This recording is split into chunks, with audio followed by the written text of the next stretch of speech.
Bupati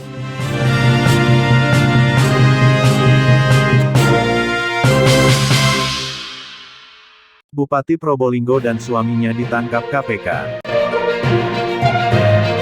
Komisi Pemberantasan Korupsi (KPK) menangkap Bupati Probolinggo Puput Tantrianasari. KPK kemudian menerbangkan Puput ke Jakarta dari Surabaya. Selain Puput, KPK juga menangkap suaminya yang merupakan anggota DPR dari fraksi Partai Nasdem Hasan Aminuddin. Benar, informasi yang kami terima, tim KPK melakukan tangkap tangan terhadap beberapa pihak yang diduga sebagai pelaku tindak pidana korupsi di wilayah Jawa Timur, kata Wakil Ketua KPK, Nurul Gufron. Keduanya ditangkap karena diduga terlibat dengan kasus suap. Belum diketahui perkara suap tersebut terkait apa. Belum diketahui peran keduanya terkait perkara ini.